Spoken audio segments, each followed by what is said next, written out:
പ്രിയൻ, ഈ കറാച്ചിയിൽ തുർക്കിയുടെ കപ്പൽ വന്നിരിക്കുന്നു. ഒരു അപകട സൂചനയല്ലേ അത് കാണിക്കുന്നത്? അപകട സൂചന എന്ന് പറയാൻ കഴിയില്ല. പിന്നെ കാര്യം എന്ന് വെച്ച് കഴിഞ്ഞാൽ പാകിസ്ഥാൻ ഗതിയില്ലാത്ത ഒരു രാജ്യമാണ്. ഒരു നിലയ്ക്കും അവർക്ക് ഒരു യുദ്ധസന്നാഹങ്ങളും സംവിധാനങ്ങളുമില്ല. യുദ്ധം വരാൻ പോകുന്നു എന്ന് കേട്ടപ്പോൾ തന്നെ അത് 100% സാധ്യതയൊന്നും ഇല്ലല്ലോ. ഒരു എത്ര ശതമാനം സാധ്യതയുണ്ട് നമുക്ക് തന്നെ അറിയാം. ഒരു പൂർണ്ണ യുദ്ധത്തിലേക്ക് ഇന്ത്യ പോകാൻ വളരെ സാധ്യത കുറവ്. എങ്കിലും ഒരു 70% സാധ്യത വെച്ചോളൂ, പരമാവധിയാണ്. എങ്കിലും അവിടുത്തെ റെഗുലർ ആർമിയിലെ ഓഫീസർമാർ കൂട്ടത്തോടെ രാജിവെക്കുന്നു. സൈനികർ ഒളിവിൽ പോകുന്നു. സൈനിക മേധാവി കുടുംബത്തിനെ യൂറോപ്പിലേക്ക് മാറ്റുന്നു. ഇങ്ങനെ ചെയ്യുന്ന ഒരു രാജ്യത്തിന് എന്ത് സൈനിക ശേഷിയാണുള്ളത്, എന്ത് ശക്തിയാണുള്ളത്? ഒരു തരത്തിലുള്ള ശക്തി അവർക്കുണ്ടെന്ന് പറയാൻ നമുക്ക് കഴിയില്ല. കാരണം എന്ന് പറഞ്ഞു കഴിഞ്ഞാൽ അവർക്ക് എന്തെങ്കിലും സൈനിക ശേഷി ഉണ്ടായിരുന്നെങ്കിൽ അവർ ഇത്തരത്തിൽ ലോകത്തിൽ മൊത്തം ഓടി നടന്ന് സഹായം അഭ്യർത്ഥിച്ച് പിച്ചെടുത്ത് നടക്കുന്ന അവസ്ഥയിലേക്ക് വരില്ലായിരുന്നു. ഇത് ഈ തുർക്കിയുടെ കപ്പൽ എന്ന് പറഞ്ഞു കഴിഞ്ഞാൽ അതൊരു വലിയ ഭീഷണിയോ അല്ലെങ്കിൽ അത്തരത്തിൽ എന്തെങ്കിലും ഒരു യുദ്ധ സാഹചര്യത്തിലേക്ക് വന്നതോ അല്ല. അവർ സ്ഥിരമായിട്ട് നടത്താറുള്ള ഒരു നാവിക എക്സസൈസിന്റെ ഭാഗമായിട്ട് അവിടെ എത്തിയതാണ്. അവിടുത്തെ കാര്യങ്ങൾ പഠിക്കുക എന്നുള്ളതാണ് അവരുടെ ലക്ഷ്യം. ഇതിനകത്ത് പ്രത്യേകിച്ച് കാര്യമൊന്നുമില്ല. നമ്മുടെ ഒരു റഫാലിന്റെ വണ്ണങ്ങാനും റഫാലിൽ നിന്ന് കൊടുക്കുന്ന ഒരു ഒന്നാം ഘട്ട മിസൈലിന്റെ ശേഷി പോലും താങ്ങാനായിട്ട് തുർക്കിയുടെ കപ്പലിന് കഴിയുമെന്ന് തോന്നുന്നില്ല. അതുപോലെ തുർക്കി അങ്ങനെ ഒരു അബദ്ധം കാണിക്കില്ല. ഇന്ത്യയോട് കൊമ്പ് കോർക്കാനായിട്ട് തുർക്കി ഒരു അബദ്ധം കാണിക്കില്ല എന്നുള്ളതാണ് എനിക്ക് തോന്നുന്നത്. കാരണം തുർക്കിയും ഇന്ത്യയും തമ്മിൽ നിലവിൽ പ്രശ്നങ്ങളുള്ള രാജ്യമില്ല. പാകിസ്ഥാനെ സഹായിക്കുന്ന ഒരു സുന്നി രാജ്യമായതുകൊണ്ടാണ് തുർക്കി ഇതിൽ ചെറിയൊരു മിസൈലുകളൊക്കെ കൊടുത്ത് സഹായിക്കുന്നത്. എങ്കിലും അവർക്ക് പൂർണ്ണമായിട്ട് സഹായിക്കാൻ താല്പര്യമില്ല. കാരണം പാകിസ്ഥാന്റെ കയ്യിൽ പൈസയില്ല. മിസൈൽ സിസ്റ്റമൊക്കെ ഇവർ കൊടുത്താൽ തന്നെ പാകിസ്ഥാനെ വാങ്ങി തിരിച്ച് പണം കൊടുക്കണ്ടേ? അതിനുള്ള ശേഷി പാകിസ്ഥാനില്ല. അപ്പോൾ ഇതിനകത്ത് നമുക്കൊരു ആവലാതി കാര്യം പോലും ഇല്ലെങ്കിലും പഹൽഗാമിന്റെ പശ്ചാത്തലത്തിൽ നമുക്ക് ഒരു ചെറിയ കാര്യങ്ങളൊക്കെ പറയാം. ഇത് എന്തുകൊണ്ടാണ് ഇങ്ങനെ വരുന്നത്, ഇവരുള്ള ഒരു പിന്തുണ ലക്ഷണം അതാണ് എന്നുള്ളതൊക്കെ വെച്ചിട്ട്. കാരണം തുർക്കി പലപ്പോഴും ഇന്ത്യക്കെതിരായിട്ട് നിന്നിട്ടുണ്ട്. കാശ്മീർ വിഷയത്തിൽ UN-ലൊക്കെ നമുക്കെതിരെ വോട്ട് ചെയ്ത രാജ്യമാണ് തുർക്കി എന്ന് പറയുന്നത്. TCG ബ്യൂഗോത എന്ന കപ്പലാണ് ഞായറാഴ്ച അവിടെ കറാച്ചി തുറമുഖത്ത് എത്തിയത്. മെയ് 7-ാം തീയതി വരെ കറാച്ചി തുറമുഖത്ത് ഉണ്ടാകുമെന്നാണ് റിപ്പോർട്ട്. അതായത് മറ്റന്നാൾ ഈ കപ്പൽ തിരിച്ചു പോകും. അവർ ഈ പറയുന്ന യുദ്ധത്തിനായിട്ടാണെങ്കിൽ അവർ കുറേ നാൾ അവിടെ നിൽക്കണം. ഇത് ജസ്റ്റ് വന്നൊന്ന് ഇവരോടൊപ്പം നിന്നാ ഞങ്ങളുണ്ടെന്ന് അവരെ കാണിക്കുകയും വേണം. എന്നാൽ അവർക്ക് സഹായിച്ചു എന്ന് വരികയരുത്. ആ ഒരു രീതിയിലാണ് തുർക്കിയുടെ നീക്കം എന്നാണ് മനസ്സിലായത്. സൗഹൃദ സന്ദർശനത്തിൻ്റെ ഇരു രാജ്യങ്ങളും തമ്മിലുള്ള സമുദ്രമേഖലാ സഹകരണത്തിൻ്റെ ഭാഗമായാണ് കപ്പൽ എത്തിയതെന്ന് പാകിസ്ഥാൻ അധികൃതർ അറിയിച്ചു. തുർക്കിയിലെ കപ്പൽ ഉദ്യോഗസ്ഥർ പാകിസ്ഥാന്റെ നാവികസേന ഉദ്യോഗസ്ഥരുമായി വിവിധ വിഷയങ്ങളിൽ ആശയവിനിമയം നടത്തുമെന്നാണ് വിവരം. കുറച്ച് ദിവസങ്ങൾക്ക് മുമ്പ് തുർക്കി വ്യോമസേനയുടെ C-130 എയർക്രാഫ്റ്റും കറാച്ചിയിലെത്തിയിരുന്നു. ഇങ്ങനെ കറാച്ചിയിൽ വന്ന് 1-2 തവണ ഈ പ്രകടനങ്ങളൊക്കെ കാണിച്ച് തിരിച്ചു പോകുന്നു അല്ലാതെ കാര്യമായിട്ട് ഇവർ തമ്മിൽ അങ്ങനെ ഒരു സൈനികമായിട്ടൊരു പൂർണ്ണമായിട്ടുള്ള പങ്കാളിത്തത്തിലേക്കൊന്നും വന്നിട്ടില്ല. ഈ അടുത്ത കാലത്തായി പ്രതിരോധ മേഖലയിൽ പാകിസ്ഥാനും തുർക്കിയും തമ്മിലൊരു സഹകരണമുണ്ട്. ആ ഒരു സഹകരണത്തിന്റെ പേരിലാണ് ഇപ്പം മുന്നോട്ട് പോകുന്നത്. പാകിസ്ഥാന്റെ അന്തർവാഹിനികളുടെ നവീകരണത്തിന് ആവശ്യമായ സഹായങ്ങൾ നൽകുന്നത് തുർക്കിയിലെ പ്രതിരോധ കമ്പനികളാണ്. ഡ്രോണുകൾ പോലെയുള്ള സൈനിക ഉപകരണങ്ങൾ തുർക്കിയിൽ നിന്ന് പാകിസ്ഥാൻ വാങ്ങിയിട്ടുണ്ട്. അത് വാങ്ങുന്നത് 2022-ലാണ് ഈ തുർക്കിയുടെ കയ്യിൽ നിന്ന് ഡ്രോണുകളടക്കം പാകിസ്ഥാൻ വാങ്ങുന്നത്.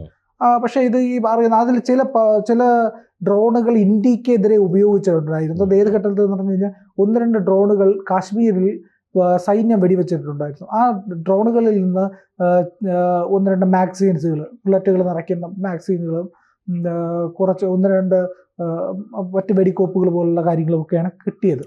അപ്പോൾ അത് ഇവർ സാധന കൈമാറ്റത്തിന് വേണ്ടി ഉപയോഗിച്ചതായിരിക്കും. അതായിരിക്കാം സൈന്യം വെടിവെച്ചിട്ട്. ഈ പാക് പ്രകോപനങ്ങൾ നിരന്തരമായി തുടരുന്ന പശ്ചാത്തലത്തിൽ ഇന്ത്യ ഇതിനെ നിരീക്ഷിക്കുന്നുണ്ട് എന്ന റിപ്പോർട്ടുണ്ട്. അതായത് വിവിധ എക്സ് ഹാൻഡിലുകളിൽ ഇതിനെ സംബന്ധിച്ചുള്ള വിലയിരുത്തലുകളും വന്നിട്ടുണ്ട്. അപ്പോൾ അതിൽ ചിലത് പറയുന്നത് എങ്ങനെയാണെന്ന് വെച്ച് കഴിഞ്ഞാൽ ഇന്ത്യ പല ഘട്ടങ്ങളിലായി പാകിസ്ഥാന് പ്രതിരോധം തീർക്കുന്നുണ്ട്. പാകിസ്ഥാന്റെ ഒരു മൂവ്മെന്റിനും ശക്തമായിട്ടുള്ള ഒരു നീക്കം നടത്താൻ ഇന്ത്യ അനുവദിക്കുന്നില്ല നിലവിലെ സാഹചര്യത്തിൽ. അങ്ങനെ വരുമ്പോൾ പാകിസ്ഥാന് ഏതെങ്കിലും ഒരു ഘട്ടത്തിൽ ഒരു സഹായ ഹസ്തം നീട്ടാൻ ഏക രാജ്യം എന്ന് പറയുന്നത് തുർക്കിയാണ്. കാരണം ഇറാൻ ഒരു കാരണവശാലും പാകിസ്ഥാനെ സഹായിക്കില്ല. അല്ലെങ്കിൽ തന്നെ ഇറാന് ഇസ്രായേലിന്റെ വലിയ ശത്രുതയുണ്ട്. ഇന്ത്യയുടെ ശത്രുതയും കൂടെ വാങ്ങി വെക്കാൻ ഇറാൻ തയ്യാറാവില്ല. അപ്പോൾ അങ്ങനെ വന്നു കഴിഞ്ഞാൽ ഇന്ത്യ പലയിടത്തും ഈ ഇറാനെ ഒറ്റപ്പെടുത്തും. ഇന്ത്യ ഇറാനുമായിട്ട് പ്രത്യേകിച്ച് ഗുണത്തിനും പോകുന്നില്ല ദോഷത്തിനും പോകുന്നില്ല എന്നുള്ളത്. എങ്കിലും അത്യാവശ്യ സഹകരണങ്ങളെല്ലാം ഉണ്ട്. കാരണം നമ്മൾ അവരുടെ നിന്ന് എണ്ണ വാങ്ങിക്കാനൊക്കെ തീരുമാനിച്ചിരുന്നതാണ്. അപ്പോൾ അതുകൊണ്ട് നമുക്ക് പ്രത്യേകിച്ച് വിരോധമൊന്നും ഇറാനോടില്ല. അപ്പോൾ ഇറാൻ ഒരിക്കലും അങ്ങനെ ഒരു അബദ്ധം കാണിക്കില്ല. അഥവാ ഈ പാകിസ്ഥാനെ സഹായിക്കാൻ പോയാൽ അവരും കൂടെ പടുകുഴിയിലാവും എന്നുള്ളത് കാര്യത്തിൽ സംശയമില്ല. ഈ പാകിസ്ഥാനെതിരായ നിലപാടിൽ ഇന്ത്യ പൂർണ്ണമായിട്ട് പിന്തുടർച്ച ചെയ്യുന്ന രാജ്യം ഇസ്രായേലാണ്. അപ്പം ഇതിനകത്ത് മറ്റൊരു ഘട്ടം എന്ന് പറഞ്ഞു കഴിഞ്ഞാൽ ഈ ഇസ്രായേൽ ഇന്ത്യയെ പിന്തുണയ്ക്കുമ്പോൾ സ്വാഭാവികമായും തുർക്കിക്ക് ഒരു വാഞ്ച വരും. എന്തിനാ ഈ പറയുന്ന പാകിസ്ഥാനെ സഹായിക്കാൻ ഒരു ഇസ്ലാമിക സ്നേഹത്തിന്റെ പേരിൽ. പക്ഷേ അറബ് രാജ്യങ്ങളുടെ ഒരു സഹകരണ മേഖലയുണ്ട്. അവരുടെ അറബ് രാജ്യങ്ങളുടെ കൂട്ടായ്മ. ഈ കൂട്ടായ്മയിലൊക്കെ പോയിട്ട് പാകിസ്ഥാൻ സഹായം അഭ്യർത്ഥിക്കുന്നുണ്ട്. പക്ഷേ കാര്യമായ സഹായമൊന്നും ഒരിടത്തു നിന്ന് കിട്ടുന്നില്ല. ഈ തുർക്കി തന്നെയാണ്. തുർക്കി കുറച്ച് മിസൈലുകൾ കൊടുത്തിരുന്നു. ഈ പറഞ്ഞ പോലെ ഒരു പോർ വിമാനം കറാച്ചിയിൽ വന്നുപോയി. അല്ലാതെ അവരിത് കൊടുക്കുന്നുമില്ല. കാരണം അത്രയേറെ വിലപിടിപ്പുള്ള യുദ്ധോപകരണങ്ങൾ പാകിസ്ഥാന് വെറുതെ കളിക്കാൻ കൊടുക്കാൻ കഴിയില്ല എന്നുള്ള ഒരു നിലപാട് തുർക്കിക്ക് എടുക്കും. ചില കാര്യങ്ങളിലൊക്കെ സഹായിക്കുമെന്നല്ലാതെ പൂർണ്ണമായിട്ടും ഒരു പാപ്പരായി നിൽക്കുന്ന രാജ്യത്തെ സഹായിക്കാൻ തുർക്കി തയ്യാറാവില്ല. പക്ഷേ ഇന്ത്യ അതല്ല, പാകിസ്ഥാനെ നേരിട്ടൊരു യുദ്ധത്തിലല്ലാതെ തന്നെ വരുന്ന വിലയിരുത്തലുകൾ, അതായത് ഈ പറയുന്ന പ്രതിരോധ മേഖലയിലെ നിരീക്ഷകരുടെ വിലയിരുത്തലുകൾ, ഇന്ത്യ ഒരു സ്ലോ സർജിക്കൽ സ്ട്രൈക്ക് നടത്തിക്കൊണ്ടിരിക്കുകയാണ്. വളരെ പതിയെ ഉള്ള ഒരു സ്ലോ സർജിക്കൽ സ്ട്രൈക്ക്. അതിൽ എന്തൊക്കെ സംഭവിക്കുന്നു എന്നുള്ളത് വളരെ ശ്രദ്ധേയമാണ്. ബലൂചിസ്ഥാനിലുണ്ടാകുന്ന പ്രശ്നങ്ങൾ. ബലൂചിസ്ഥാനിൽ 102 പാകിസ്ഥാൻ സൈനികരെ കൊന്നു, വെടിവെച്ച് കൊന്നു. BLA 10-25 പേരെ പിടിയിലാക്കി. അവിടുത്തെ ഒരു ജില്ല പൂർണ്ണമായിട്ടും അവരുടെ കൈപ്പിടിയിലായി.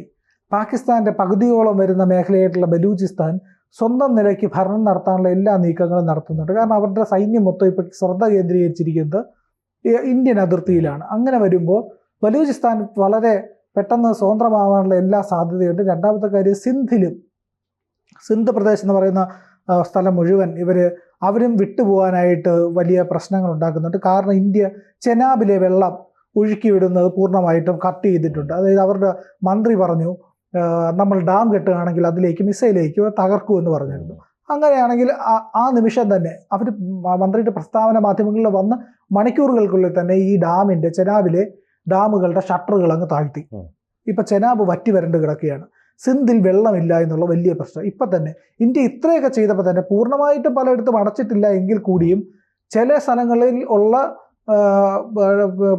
നദീജല പ്രവാഹത്തെ നിർത്തിയപ്പോൾ തന്നെ പാകിസ്ഥാനിലെ സിന്ധ് പ്രവിശ്യ വറ്റി വരണ്ടിരിക്കുകയാണ്. അവർക്ക് വെള്ളം കിട്ടുന്നില്ല. അപ്പോൾ ഇത് ഗുരുതര പ്രശ്നമാണ് പാകിസ്ഥാനിൽ ഉണ്ടാക്കാൻ പോകുന്നത്. രണ്ടാമത്, ഈ പഷ്തൂൺ മേഖലയിൽ വലിയ രീതിയിൽ പ്രശ്നം നടക്കുന്നു. അഫ്ഗാനിസ്ഥാനുമായിട്ട് പ്രശ്നം നടക്കുന്നു. അഫ്ഗാനിസ്ഥാൻ താൽക്കാലികമായിട്ട് അതിനകത്ത് തെഹ്രീക്ക് പാകിസ്ഥാൻ അടക്കമുള്ള സംഘടനകൾ ഈ പഷ്തൂണിൻ്റെ സ്വാതന്ത്ര്യത്തെപ്പറ്റി സംസാരിക്കുന്നു. POK ഇന്ത്യയുടെ കയ്യിലാവുകയും ചെയ്യും. അങ്ങനെ പാകിസ്ഥാൻ 5ആയി മുറിയുന്ന ഒരു അവസ്ഥയിലേക്ക് പോകും. അതൊരു സ്ലോ സർജിക്കൽ സ്ട്രൈക്കാണ് ഇന്ത്യ നടത്തുന്നത് എന്നുള്ളതിൻ്റെ തെളിവാണ്. ഇത്രയേ ഉള്ളൂ. ഇനി പാകിസ്ഥാൻ 5 കഷ്ണമായി പോകുന്നു. പോരാത്തതിന് ഈ പറയുന്ന പോലെ ഇന്ത്യ ഒരു നേരിട്ടല്ലാത്ത ഒരു യുദ്ധം നടത്തുന്നു. ആ നേരിട്ടല്ലാത്ത യുദ്ധത്തിൽ ഈ പറയുന്ന പ്രോക്സി ഗെയിം എന്നൊക്കെയാണ് അതിനെ വിളിക്കുന്നത്. പക്ഷേ ഇന്റർനാഷണൽ റിലേഷൻസിൽ പല രീതിയിൽ ഇതിൻ്റെ വ്യാഖ്യാനങ്ങൾ വരുന്നുണ്ട്. പക്ഷേ ഇന്ത്യ ഒരടി കൊടുക്കും, അത് ഉറപ്പാണ്. യുദ്ധത്തിലേക്ക് പോകില്ലെങ്കിൽ ഒരടി കൊടുക്കും. അത് ഏത് തീവ്രവാദിയുടെ നെറ്റിയിലാണ് ആ ബുള്ളറ്റ് കയറുക എന്നുള്ളത് കാത്തിരുന്ന് കാണാനേ കഴിയുള്ളൂ.